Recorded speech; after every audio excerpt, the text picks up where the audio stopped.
O Senhor esteja convosco. Ele está no meio de nós. Proclamação do Evangelho de Jesus Cristo segundo Mateus. Glória a vós, Senhor. Naquele tempo, Jesus foi para as margens do mar da Galileia. Subiu a montanha e sentou-se. Numerosas multidões aproximaram-se dele, levando consigo coxos, alegados, cegos, mudos e muitos outros doentes. Então os colocava aos pés de Jesus e ele os curou. O povo ficou admirado quando viu os mudos falando, os aleijados sendo curados, os coxos andando e os cegos enxergando, e glorificavam o Deus de Israel. Jesus chamou os discípulos e disse: tenho compaixão da multidão, porque já faz 3 dias que está comigo, e nada tem para comer. Não quero mandá-los embora com fome, para que não desmaiem pelo caminho. E os discípulos disseram: onde vamos buscar nesse deserto tantos pães para saciar tão grande multidão? Jesus perguntou: quantos pães tendes? Eles responderam: 7, e alguns peixinhos. E Jesus mandou a multidão que sentasse pelo chão. Depois pegou os 7 pães e os peixes, deu graças, partiu-o e os deu aos discípulos. E os discípulos das multidões. Todos comeram e ficaram satisfeitos. E encheram 7 cestos com os pedaços que sobraram. Essas são as palavras de salvação. Glória a vós, Senhor.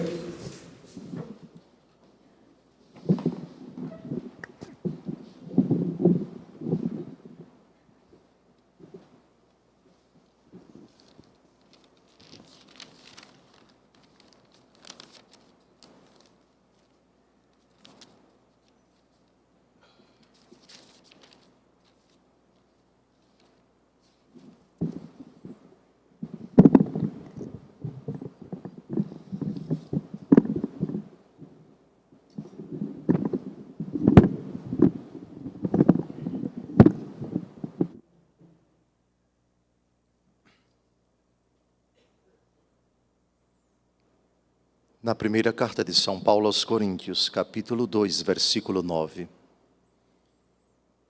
para descrever a felicidade sem fim que nos aguarda.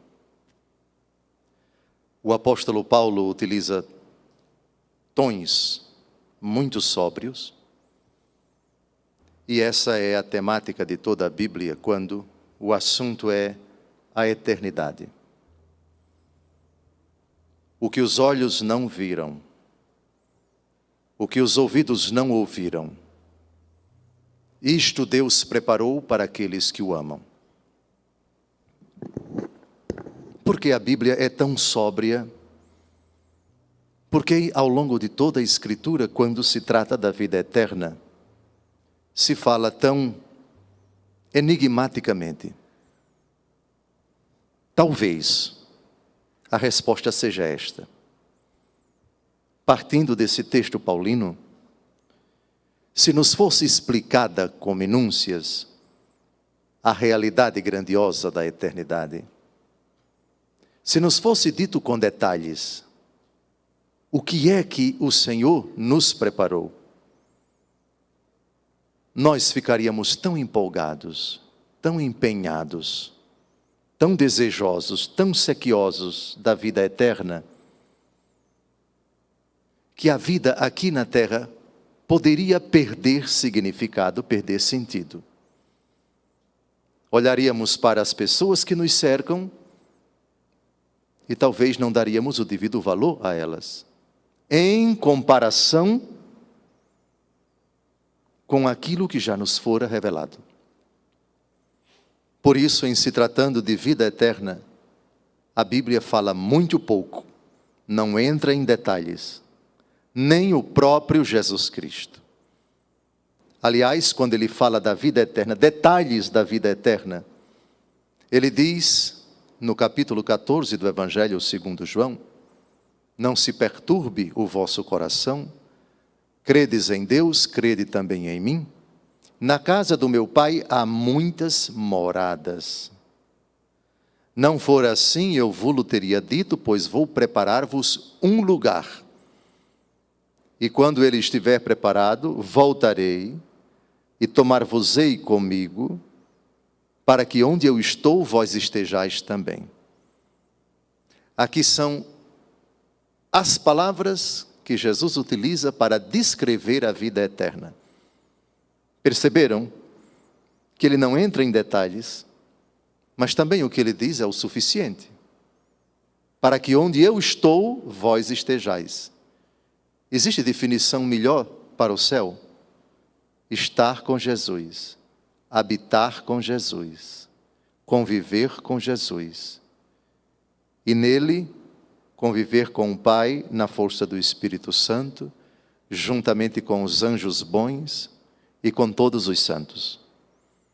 Aliás, é assim que termina o Salmo 22, que certamente, quando foi redigido, ainda não contemplava explicitamente a noção de vida eterna tão elaborada como nas palavras de Jesus. Felicidade e todo o bem hão de seguir-me por toda a minha vida. E é o último versículo do Salmo do Bom Pastor que nos interessa. E na casa do Senhor habitarei pelos tempos infinitos. O céu é a casa do Senhor. Pois bem, para descrever esse anelo que alimenta a nossa esperança, que fundamenta a nossa fé, que nos dá a segurança de que não caminhamos para a destruição, para a ruína, de que a morte não foi, nem será a última palavra da nossa aventura terrena. Nessa expectativa feliz, Tito capítulo 2, versículo 13, da nossa gloriosa manifestação, da gloriosa manifestação do nosso grande Deus e Salvador Jesus Cristo. E essa é a tensão do tempo do advento. Palavra que significa chegada, a vinda. Ele está vindo, ele está para chegar. Na liturgia da igreja, perpetuando na celebração o acontecimento que já ocorreu há 2000 anos. No ventre de Maria, 9 meses antes, e em Belém de Judá, o Verbo que se fez carne e habitou entre nós, nasceu para nós um Salvador, que é o Cristo Senhor. Celebramos então, no tempo do advento, essa dupla expectativa, essa alegre esperança da chegada do Salvador na carne, mas também nos projetamos para a glória, porque professamos no credo, ele que está sentado à direita do Pai, um dia virá para julgar os vivos e os mortos.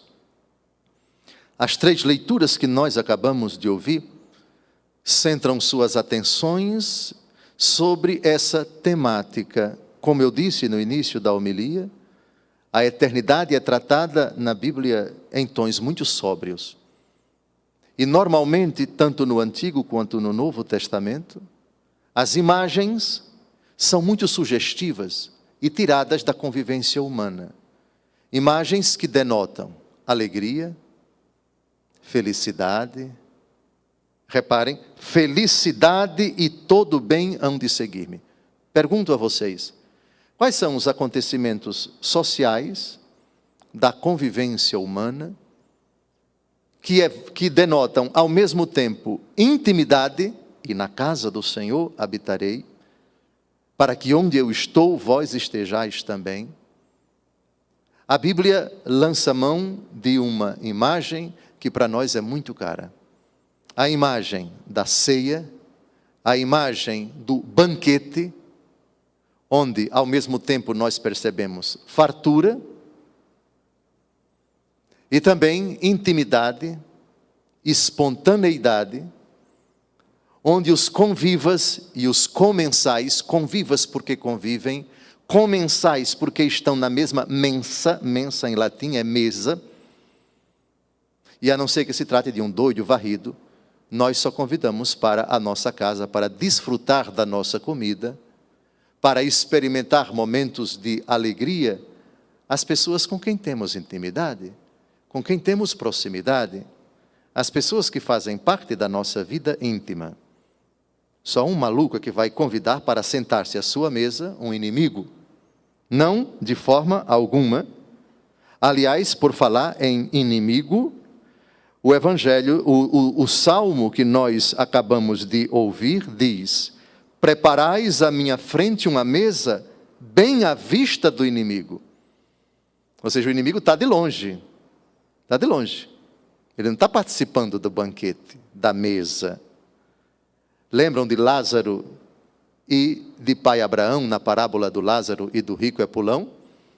É do inferno que o rico condenado vê Abraão e Lázaro participando do banquete celeste, bem à frente do inimigo, bem à vista do inimigo.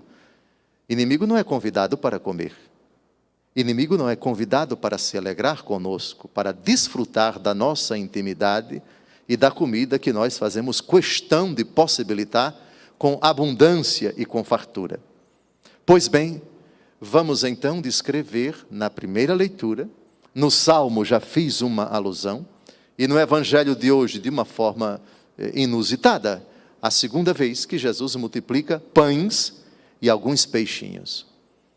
Nesta primeira vez, ele sacia uma multidão de 7.000 pessoas, e são 7 pães e alguns peixinhos. No primeiro milagre da multiplicação, narrado no capítulo 6 do Evangelho segundo João, ele multiplica 5 pães e 2 peixes, e sacia uma multidão de 5.000 pessoas, sem contar as mulheres e as crianças. O contexto da primeira leitura que nós acabamos de ouvir é um contexto de desolação. A situação política e social de Israel chega a um nível crítico. Israel vai para o exílio, onde vai sofrer, onde vai penar durante 70 anos. A outrora pujante, respeitada, poderosa nação de Israel, nos idos tempos de Davi, de Salomão, etc., não existe mais. O reino do norte, que havia se separado do reino do sul, logo após a morte de Salomão, com seu filho Roboão, já desapareceu com a Assíria. E agora o reino do sul, capital Jerusalém, está em ruínas e vai desaparecer em breve. O último rei, Sedecias, vai com os olhos cegos, furados por Nabucodonosor, depois de ter presenciado a morte dos seus 2 filhos, num ritual macabro de Nabucodonosor para humilhar o último rei de Judá, vai para o exílio e vai morrer para lá. E a outrora incomparável cidade de Jerusalém, edificada sobre o Monte Sião. Atenção, eu digo essa informação porque ela é importante para nós compreendermos a frase que o Senhor vai pronunciar logo no início da primeira leitura de hoje. Naquele dia, o Senhor dos Exércitos dará neste monte, ou seja, Sião, a cidade de Jerusalém, para todos os povos, um banquete de ricas iguarias, regado com vinho puro, servido de pratos deliciosos e dos mais vinhos finos. Ele removerá neste monte a ponte da cadeia que ligava todos os povos, a teia em que tinha envolvido todas as nações. Essa é a primeira imagem. Um dia, neste monte, haverá fartura, haverá abundância, nós voltaremos para Sião. Lembram do Salmo 136? Às margens dos rios de Babilônia nos sentávamos chorando com saudades de Sião. É o lamento do povo às margens do rio Cobar, um dos afluentes do Tigre e também do Eufrates, lá na Mesopotâmia. Pois bem, essa fartura é o indício de que Deus reserva para esse lugar, outrora pujante, hoje arrasado, invadido, destruído, desmoralizado, agora calcado pelos pés dos pagãos, um dia haverá fartura, haverá abundância neste monte. Quando essa profecia vai se cumprir? Nós cristãos lemos o Antigo Testamento na perspectiva do Novo. Nós enxergamos em todas as profecias um sinal de que Deus vai cumprir na plenitude dos tempos e com muito mais razão no desdobramento da história, na eternidade, tudo aquilo que Ele prometeu. Isso porque Jesus disse: céus e terra passarão, mas a minha palavra não passará. Então esta profecia, que historicamente ainda não se cumpriu em Jerusalém, cidade que até hoje é objeto de disputa internacional entre povos e nações, cidade que é disputada e ainda é causa de contradição entre judeus, muçulmanos e os cristãos também, por causa dos lugares santos, para nós considerados. Mas nós professamos que este oráculo, na pessoa de Jesus, no seu ministério, já teve a sua realização. Aliás, quando Jesus diz, citando Isaías 61, na sinagoga de Nazaré da Galileia, o Espírito do Senhor repousa sobre mim, pois Ele me ungiu. Enviou-me para anunciar a boa nova aos pobres, para anunciar a libertação aos cativos, para anunciar um ano da graça do Senhor, etc. E ele diz, depois de ler a profecia, hoje cumpriu-se esta profecia que acabais de ouvir. Pois bem, essa abundância que Jesus opera no Evangelho que acabamos de ouvir, diante de uma multidão faminta, de coxos, aleijados, cegos, mudos e muitos outros doentes que são curados por nosso Senhor, Jesus tem compaixão desta multidão, porque já faz 3 dias que está consigo e nada tem para comer. Quantos pães tendes? 7 e alguns peixinhos. Comovido com o sofrimento físico daqueles que procuram nosso Senhor, ele pega aquilo que lhe dão, 7 pães e peixes, agradece a Deus e depois os entrega aos discípulos para distribuírem e, de fato, todos eles vão ficar satisfeitos. Chama a atenção que no primeiro milagre são 12 cestos que ficam cheios dos restos que sobraram. Mas no milagre de hoje são 7 cestas cheias. 7, o número da plenitude, o número da totalidade. Preparais à minha frente uma mesa, o meu cálice transborda, felicidade e todo bem hão de seguir-me. Mas atenção, porque as profecias nunca se encerram no tempo, nunca se cumprem apenas no tempo. No tempo elas têm o seu cumprimento e desdobramento, mas não a sua consumação. Isso quer dizer que a fartura que Jesus já manifesta, cumprindo assim a profecia da ceia abundante da primeira leitura de hoje e aludida, citada no Salmo do Bom Pastor, que nos conduz para a relva verdejante, para restaurar as nossas forças, para as águas repousantes que Ele nos encaminha. Somente na glória atingiremos plenamente, desfrutaremos sem reservas, de forma irrepetível, incomparável e definitiva, essa felicidade que, repito, 1 aos Coríntios, capítulo 2, versículo 9, nós aguardamos o que os olhos não viram, o que os ouvidos não ouviram, isso Deus preparou para aqueles que o amam. Alegremo-nos, portanto, porque no tempo do advento aguardamos o Messias que veio para trazer vida e vida em abundância. Os milagres que Ele opera de fartura, ou seja, dando-nos mais do que aquilo que nós precisamos, mais do que aquilo que nós esperamos, porque a sobra, 7 cestos no segundo milagre, 12 cestos no primeiro milagre, significa que o amor daquele que se encarnou por nós supera, ultrapassa as nossas expectativas. Isto é, o Senhor que se condói com a nossa indigência, dá-nos muito mais do que pedimos e precisamos. E no céu, a medida é tão inimaginável, é tão incomensurável, que levou São Paulo a dizer essa sóbria frase: o que os olhos não viram, ou seja, aquilo que você contemplou, aquilo que você leu, aquilo que você viu, toda a fartura que você imaginou na face da terra, o que os olhos não viram, o que os ouvidos não ouviram, o que você escutou de mais bonito, de mais glorioso, de mais incomensurável, incomparável, isso nem se compara com a abundância, com a fartura, com a felicidade que Deus reservou para aqueles que o amam. Agora, nesses 4 minutos que me restam da homilia, eu já tantos anos aqui, Padre Eduardo, eu já sei que a hora de terminar a homilia, para não estourar o tempo, é quando faltam 15 minutos. Pois bem, é preciso agora recordar que somos convidados para esse banquete, que já é antegozado na celebração da Eucaristia, que é o antegozo da felicidade sem fim. Quem é convidado para esse banquete?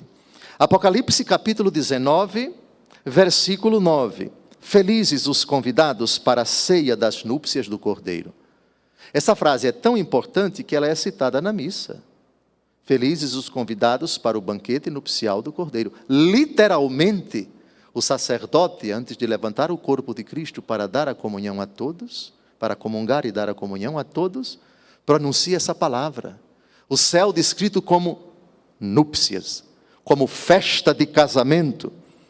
Pois bem, Apocalipse capítulo 19, versículos de 7 a 8. Alegremo-nos, exultemos e demos-lhe glória, porque se aproximam as núpcias do Cordeiro. Festa de casamento, festa de casamento, festa de casamento. Sua esposa está preparada. Vocês se recordam no capítulo 22 do Evangelho segundo Mateus, a parábola dos que foram convidados às festas e eles não aceitaram? O rei celebrou as bodas do seu filho. Enviou servos para chamar os convidados, eles não quiseram vir. Enviou outros ainda, dizendo-lhes: dizei aos convidados que já está tudo preparado, o meu banquete, meus bois, meus animais cevados estão mortos, tudo está preparado, vinde às bodas. Mas não se importaram com o convite, foram-se um a seu campo, outro ao seu negócio, outros lançaram mão de seus servos, insultaram-nos e os mataram. O rei soube e indignou-se em extremo, enviou suas tropas, matou aqueles assassinos, incendiou-lhes a cidade. Depois disse a seus servos: o festim está pronto, mas os convidados não foram dignos. Ide às encruzilhadas, convidai-os para as bodas, todos quantos achardes. Eles se espalharam e chamaram todos, bons e maus, e a sala ficou cheia.